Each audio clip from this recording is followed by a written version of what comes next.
A Florida teenager wasn't allowed into prom because she wore a suit. Florida Governor Ronnie D. signed a bill raising the stripper age to 21. Miami Beach police roll out the world's first Rolls Royce police car. And a Florida man named Yoda was arrested for breaking and entering. These are the weird stories for Friday on Weird AF News, the only daily weird news podcast in the galaxy, and the only weird news podcast that does Florida Fridays. That's right. Every Friday, all the weird news from Florida. It's Florida Friday on Weird AF News. A Florida senior says she was not allowed into prom because of how she was dressed. A Florida teenager says she was denied entry to her public school's prom because she wore a suit, which the school claims violated the dress code for formal occasions. We're talking about Florida, right? This is Florida. I mean, just be thankful the student didn't arrive naked. I mean, people are you not aware, Florida, that people are naked everywhere? Every Florida Friday, I cover several stories of people being naked somewhere, doing something with their genitalia, putting it on somebody's shoulder that doesn't want it, getting on public transportation in the naked.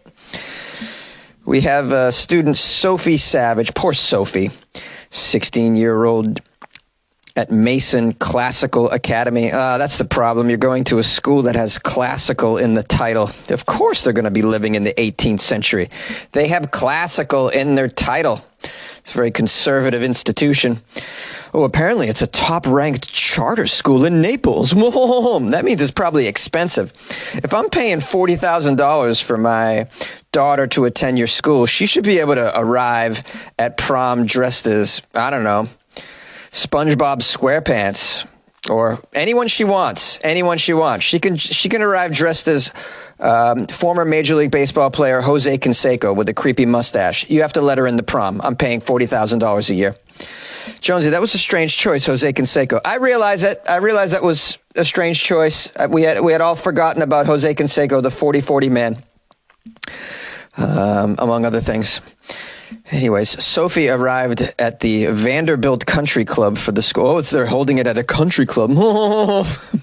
My prom took place behind a Building 19. That's how that happened. It was behind a behind a store that was going out of business.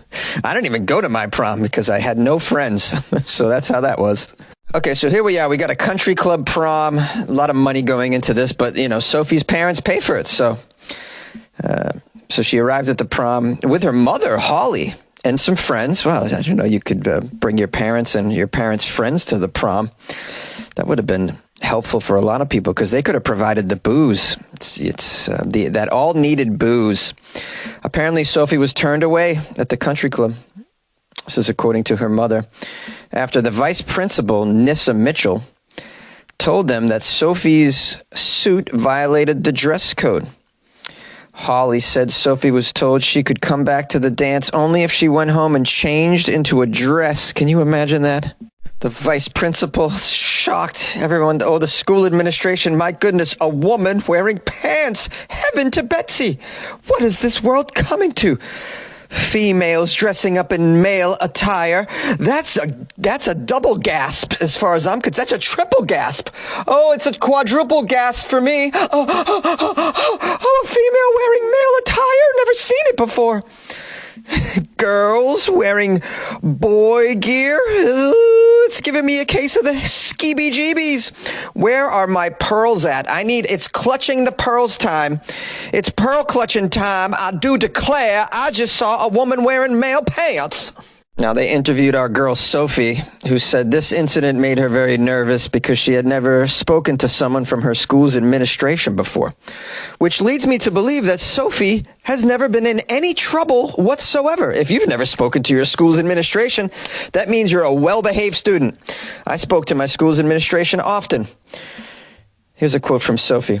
But I was really shocked because I didn't think that it was going to be a problem, me wearing the suit. Yeah, I mean, I'm with you, Sophie. Who would have thought that'd be a problem? Girls wear suits, boys wear dresses at proms. This is just, teenagers being teenagers. They get angsty. They rage against the machine, a.k.a. dress codes, often. And by the way, I'm looking at a photo of Sophie. She looks amazing in a suit. It fits her very, very well. Fits her better than a suit fits me. Now, Mason Classical Academy didn't immediately respond to a request for comment. However, it said in a statement that it has, quote, clear dress code guidelines for all of our dances. And now, Sophie says her and her mother were both aware of the dress code, but that Sophie's worn suits to other school events, including the Valentine's Day dance in February. Yeah, she said the mother says they have never denied her before, but we were willing to take that risk because that's just who Sophie is. I'm very proud of her for taking that risk. It says here, since local news coverage drew attention to Sophie's story, several students have come up to Sophie at school to thank her for speaking out about what happened and to tell her they have also wanted to wear suits to school events as well. Also, a local fashion designer reached out after he read about Sophie, and he met Sophie and her mother at the Ritz-Carlton in Naples, where his ties are sold. He sells ties. He gave Sophie 5 silk bow ties and taught her how to tie an Eldridge knot. Eldridge knot? Wow, I can't even tie an Eldridge knot. How cool. I've been relegated to the very simple Windsor knot. So, you know, I gotta up my knot game eventually, but I'm not someone who wears suits very, very often. As I was saying, I don't look so good in them. I look okay, I guess. I don't know. I'm not really a fan of wearing them. I feel very, very bounded in them. Does that make sense? Bounded. Thankfully, when I'm wearing a suit, I usually am drinking free alcohol, so eventually I don't feel so bounded, and then I'm definitely unbounded on the dance floor at that point. And I don't only just do the chicken dance. I'm out there during all the classic hip hop tracks. You throw some Biggie on, and man, I'm gonna get down. Yay! Florida Governor Ron DeSantis signs a bill that raises the stripper age in order to combat human trafficking. Well, on the surface of this makes zero sense. But then again, this is a move by the Florida governor, Ronnie Little D. So you can't really expect it to make sense. But let's unpack it here. Let's see if it seems like problem-solving behavior. I'm going to guess no on the face of it. But let's not prejudge, guys. Let's be open-minded here. The article states, you won't see an 18-year-old stripper in Florida after July 1st. Wow. Because Governor Ronnie Little D signed a bill that bans anyone younger than the drinking age from working at a, quote, adult entertainment establishment. This affects not only strip clubs, but places such as, those scandalous adult movie theaters. Oh, and also those racy libraries. It says it affects strip clubs, adult movie theaters, and libraries. Libraries? What kind of libraries do you have in Florida? Now, I know there's naked people inside libraries, but those are typically the homeless. I didn't know there was young women that were getting a little frisky in the Florida libraries. Wow. You know, I've seen a lot of pornographic scenes in those, adult films that feature those sexy librarians, At this point, it's a cliche, the sexy librarian. I didn't know it was a reality in Florida. Let's keep reading and find out. I don't want to prejudge. This restriction here is expected. Wow, Jonesy, can you speak? No, man, I get all flabbergasted when I read about the Florida shenanigans. They're so hard to wrap your head around. The restriction is expected to receive First Amendment challenges in court. But this is part of a broader legislation aimed at combating human trafficking. I don't know how this combats human trafficking, but let's keep reading. It must make sense to somebody. We got a quote from Ronnie Little D here. He says, we're going to stand strong for those who may not be in a position to defend themselves. Our state is a great state. We are a united front here saying that we're not going to stand idly by, and we're not going to stand by. Okay, Ronnie, what are you talking about? How are you positioning people to defend themselves with this? Ronnie D announced he would be approving a $5 million state budget expanding access to emergency beds and increased staff to provide trafficking survivors a safe place to begin their recovery. Well, that's a good idea. He added that the state has about $1 million grant opportunity to enhance staffing and training for law enforcement targeting trafficking. Well, that sounds good, too. Bill supporters of this bill. Hey, did you guys know about the bill supporters of this here bill? They support the bill, and this is what the bill supporters of this bill have to say. They've alleged that businesses such as strip clubs are dens for trafficking, especially of young women. So I guess that's why they're raising the age restriction. Still doesn't make much sense here. I mean, you're assuming that sex traffickers check IDs at this point, right? Like, is a sex trafficker like, hey, let me see your ID. I'm gonna sex traffic you. Oh, shoot. Oh, you're 21. Well, the cutoff is the cutoff's 20 for sex trafficking. We can't really do anything above that. So you're free to go. You're free to go. Yeah, this sure gonna stop those pesky child traffickers right in their tracks, Ronnie D. Way to go, buddy. Does this make sense to anybody? Anybody? Wow. I mean, with this line of reasoning, Ronnie, how about you just raise the rape age to 150? That'll solve that problem as well, I'd imagine, right? I can't rape anybody under 150. Oh, zero rape now in Florida. I mean, this is just brain cells. They don't exist. They just do not exist. Florida, you know. This is a state where the 13-year-olds girls are forced to carry a baby to term, but they can't be a stripper till they're 21.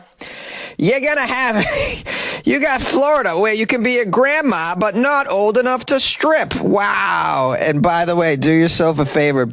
Don't Google how many states still allow child marriage. Yeah, Florida's one of them. The Miami Beach Police Department rolls out the world's first Rolls Royce police car. How are you going to go undercover with a Rolls Royce police car? Miami Beach Police. How are you going to catch those Scarface drug lords down there in Miami with a Rolls Royce? This is not exactly covert. But nonetheless, Miami Beach Police is going to be riding a new set of wheels as the department unveiled the world's first police luxury car. Well, maybe they'll use this to pull over and arrest, VIPs, like, occasionally, often you have to arrest those pesky politicians. So perhaps you do that in the Rolls Royce. The department announced the first Rolls Royce this week. The new set of wheels is part of an effort to get people to join the police force. How are you going to get people to join the police force? By showcasing a Rolls-Royce police car. I mean, it's not like the new recruits are going to be allowed to drive the damn thing. And I doubt you can afford a Rolls-Royce on the, a rookie police officer's salary as well. I don't know. Let's keep reading. Maybe they get Rolls-Royces upon graduation. Here's a quote from the Miami Beach Police Chief Wayne Jones. I'm going to guess this guy's a complete idiot. This is top of the line, man. This is the best you can get as far as it relates to vehicles. The police department is the best there is in the country. Oh, this guy's a total tool. Wow, the Miami Beach Police is the best police department in the whole country. Wee-haw! Pow, pow, pow, pow. Got my Rolls Royce. Watch me. Oh, yeah. Hey, who wants to take my picture on the Rolls Royce? Come on now. I've been taking selfies all day. Somebody get a wide shot of me. Oh, I forgot my selfie stick. Miami Beach Police Chief Wayne Jones here. Blah, blah, blah, blah. Wayne Jones, yeah. This is more quote from Wayne Jones. Jonesy, can you get it out? No, I'm having a hard time today. Florida does this to me. Recruiting police officers in this country today is a difficult thing to do. Using this Rolls Royce to help us do recruitment is going to be great. What a tool. I mean, it's going to be great. Yeah, because when people see a Rolls Royce, they're like, oh, man, where do I sign up? Okay, Wayne Jones. Oh, yes. What's the tactic here? Hey, see this luxury car? Yeah, you want to be a cop, don't you? Yeah, now you ain't going to be able to afford this luxury car, but it's pretty nice, right? It's pretty sweet. I'll tell you what. If you apply today, if you fill out this application, I'll tell you what. I'll let you get inside and hold on to the steering wheel. I'll even let you take a selfie in there. Hey, you know what? I'll let you even take a photo with me. Wayne Jones. How about that? Pew, pew, pew, pew. Police Chief Wayne Jones. I mean, this is the approach here. Hey, pretty cool car, huh? Yeah, well, sign here to get a gun. How about that? Hey, guys. Meanwhile, the kids in Florida public schools need lunch. You guys got a Rolls Royce over here. That's dope. Are the taxpayers aware of where their money's going? First of all, the fact that you're going to be paying Wayne Jones's, retirement has got to make you not sleep well, I'd imagine, first off. And what kind of message is this putting out there? What kind of recruitment is a cool car going to have? I can't even, hold on, let me pause and take a breather. All right, I think here's where my thoughts were going to go. I mean, if you're going to use a Rolls Royce to recruit employees, just imagine the kind of candidates you're going to get. Yeah, you're going to get meatheads, in other words. Wow. Hey, man, this car's dope, bro. Could I have it, man? Yeah, well, if you save enough money on your police salary, maybe one day you can have a Rolls Royce. How about you fill out an application? Oh, really cool, man. Can I get a gun and a cool car if I sign up? Do I get to hang out with Wayne Jones, man? Yeah. Well, the article ends by saying the car was made in collaboration with Brahmin Rolls Royce Miami. So I'm guessing that Brahmin Rolls Royce Miami gave him a good deal on it. Maybe they're sponsoring it, a.k.a. a bribe. Bribes don't exist, Jonesy. Not in America. They're called donations. That's what they're called. Donations. I heard they tried to give the Rolls Royce to Ronnie D, but he couldn't reach the pedals. Stay in the closet with your bad jokes, bro. Stay in the closet with your bad jokes, bro. Stay in the closet with your bad bad jokes, bro. Yay! A Florida man named Yoda was arrested for a burglary. Rob this house, you will not. A quiet dinner, it says here, for a Coral Springs, Florida family turned into a harrowing ordeal when the homeowner's quick actions thwarted an attempted burglary. The Coral Springs Police Department responded to an attempted burglary call from a resident on Tortoise Way. According to the report, the caller heard a suspicious noise from his home's balcony. Suspicious noise, I hear. Upon investigation, the homeowner discovered an intruder, later identified as Salif Yoda, age 30. Oh, his last name is Yoda. Ooh, that's a pretty cool last name, actually. Of Miami, this guy, he was covered in a white sheet while attempting to gain entry through the sliding glass door. Oh, he was going the old ghost route. Yes, maybe I can spook the owner into running away, and then I'll have the whole home to myself. No, I'm a haunting burglar. Are we sure this is a 30-year-old man and not a trick-or-treater dressed as a ghost? The poor trick-or-treaters, they got nothing but the sheets. They don't get a real costume. I still don't get this white sheet trying to gain entrance through a sliding glass door. It's very difficult to gain entrance through a sliding glass door with a white sheet over your head. It's tough to break in. It's tough to do anything. You can't even walk down the street with a sheet over your head. How are you supposed to break in? Records show that Yoda, the Florida man, attempted to pry open the door with a long black object, possibly a crowbar. Maybe you should figure out what that object was. I don't know. Get down to the details and the nitty-gritty. I mean, what else do you have to do? It's paperwork, bro. Paperwork. Large black object. Not a lightsaber. It was a crowbar. This isn't really Yoda. The homeowner confronted him and yelled for him to leave. Exit home? No! Upon learning the homeowner was home and awake, Yoda momentarily paused and began pacing back and forth on the balcony. That's called him trying to use the force. He was trying to summon the force. Must break in. Attempt thwarted. Trying again, Yoda will. So he was pacing back and forth on the balcony before he resumed his break-in attempt, causing the homeowner to call 911. Upon arrival, the Coral Springs Police Department dispatched the K-9, who quickly located and detained Yoga. You mean bit his ass? That's right, bit his ass. The homeowner positively identified Yoda as the individual attempting to force entry into his home. How did you positively identify him if he was wearing a white sheet? That's strange. Maybe this homeowner has special powers. The homeowner has the force as well, can see through white sheets.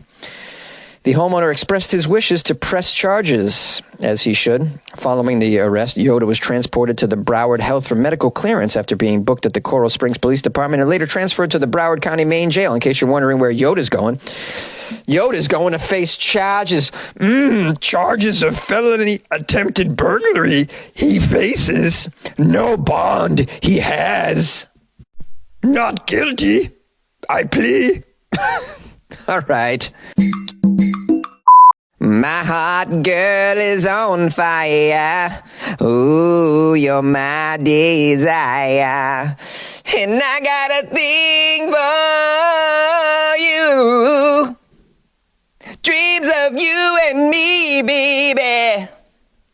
She's bad, she's bad, she's bad. All I know is I wanna. Shout out to Keith Sweat, man. Keith Sweat, one of my favorite people in the whole world. Do you guys not know who Keith Sweat is? If you don't, Google him. Listen to some Keith Sweat on Spotify right now. That's right. You can even stop listening to my podcast to listen to Keith Sweat. I'll sacrifice my podcast minutes to give Keith Sweat some exposure. Does anyone know Keith Sweat, man? I want to hang out with Keith Sweat, go get sandwiches or something. That'd be incredible, man. Just want to hang out with Keith Sweat. My whole life, I just wanted to meet Keith Sweat. Maybe one day. Anyways, I want to give some thanks and praise during this outro, which is already starting to be strange. Well, first of all, thank you for listening, and thank you for sending me Florida stories. Someone bought me coffee. A couple people bought me coffees. First of all, Slicktastic Trucker bought me a coffee. Imagine a name like Slicktastic Trucker. This trucker is probably the coolest trucker ever. What's up? It's CJ from Dubuque, Iowa. During the work week, just before I cross the Iowa to Wisconsin bridge on my daily routine, I start your podcast, so I listen to you in 2 different states, 5 days a week. What a weirdo, right? Hey, yeah, CJ, that is pretty weird, man. But I like that you listen to my podcast in 2 different states, 5 days a week. You're probably the only guy doing that. CJ writes, LOL, cheers from the oldest city in Iowa. Oh, Dubuque is the oldest city in Iowa. I didn't know that. Well, thank you for that little quirky fun fact there, Slicktastic Trucker. I've heard of Dubuque, Iowa. I think most people have heard of Dubuque, Iowa. I'd imagine a lot of us didn't realize it was the oldest city in Iowa. That's pretty cool. Anyways, I'm so happy when I hear that truckers listen to the Weird AF News podcast. That's really cool, right? I feel very proud that my truckers listen to the show. It's great. I mean, you got to listen to podcasts when you're trucking, man, because you're trucking. You got to listen to podcasts and audio books, this sort of thing. I listened to a really awesome audiobook the other night. I need to recommend it. It's Pulp by Charles Bukowski, and it's available for free on YouTube. So if you want to listen to a hilarious piece of fiction that by Bukowski, it's amazing. I know he's known for his poetry, but I really love his fiction. He's such a funny writer, man. This thing was laugh after laugh. Every page had laughs. I don't know if it was, I was listening to the audiobook, so I don't know if every page had a laugh, but it seemed like every other minute there was a laugh. So I guess that's about a page, right? Another individual, very, very gratuitous listener bought me some coffees. Mr. Bobblehead. Mr. Bobblehead? You guys heard of Mr. Bobblehead, right? Mr. Bobblehead wrote, hey, Jonesy, hope you're doing well. Thought I would take some time out of my day to say, what's up, wasabi? He actually wrote that. Or she wrote that. No, it's a he, Mr. Bobble. What's up, wasabi? I've enjoyed listening to your brilliant podcast in Australia for about 3 years. Weird AF News starts my morning routine. All right, I'll stop the Australian accent. Weird AF News starts my morning routine through Google, and I'm also streaming episodes direct from your website, which is now saved to my phone's desktop. Your phone's desktop? That doesn't make a lot of sense. You mean your phone's home screen or your computer's desktop, I think, Mr. Bobblehead? One or the other, but the phone's desktop doesn't really exist. Anyways, love the show, Mr. Bobblehead says. Excuse me. Lots of laughs and giggles. Thumbs up as well. Mr. Bobblehead, streaming it off my website is not ideal, man. I suggest you just use Spotify. It's totally free. Or another one of these podcasts. It's way better. It's way better. That website is, it's good for other things, but not listening to the show. First of all, it takes forever for the episode to appear on the website. Like it's lagging. I don't know why, but that's how it works. Like my podcast will be up on Spotify immediately, but for the website, it could take like 6-7 hours before it even appears there. Not ideal. But anyways, you do your thing, man. You do your thing, Mr. Bobblehead. Who am I to tell you how to take in Weird AF News? I'm just grateful that you take in Weird AF News and that you bought me some coffees to keep me totally caffeinated, and acting like a fool like I am today in this closet. Okay, what else? Someone joined the Patreon. Oh, yeah, we got to give shout-outs to the Patreon. Look at everybody supporting me. I'm so grateful. Wow, I'm very humbled as well. Curtis Prado or Prado. Curtis Prado became a member. Is it Prado or is it Prado? You say it's Prado. I say it's Prado. You say Prado. I say Prado. It's Prado. It's Prado. Prado. Prado. What the hell? Let's forget it. Let's call the whole, how does it go? Let's call the whole thing off. Isn't that how it goes? Something like that, but it's tomato, and potato. I'm sure Curtis has had someone sing that to him before, so I'm probably not the first. Anyways, if I am the first, I'm honored. Curtis Prado, you're welcome for the song. And listen, I want to thank you for joining the Patreon and showing some commitment here. The Patreon is like buying Jonesy a coffee every month, and you get access to extra weird content, Curtis Prado. Please enjoy that content in there. And please drop me a message and tell me where you're from and where you live. I love to meet my patrons as well, find out what they're doing, what they're up to. We have interaction in there. It's a nice little crew in there. I don't know, it's like a little over 100 people in there, like some special cast of weirdos, big fans of the show in there, interacting. For such sweet people exchanging ideas and commenting on my weird extra, with that weird stuff I put in there. Weird stuff you put in there. Jonesy, can you speak? Oh, no. Can't speak. I had some people leave me nice reviews on Amazon, but I'm at 6 minutes on this outro, and I don't want to put you through all that. I'll save those for the next episode. I want to thank you guys all for joining me. And if you'd like to reach out to the show, my email is funnyjones@gmail.com. The phone number is 646-450-2012. And my website's weirdafnews.com if you'd like to buy me a coffee or join the Patreon. Like these amazing individuals here, these philanthropists. There's a bunch of philanthropists supporting the arts. You got to give people props for supporting the arts, don't you? Yay!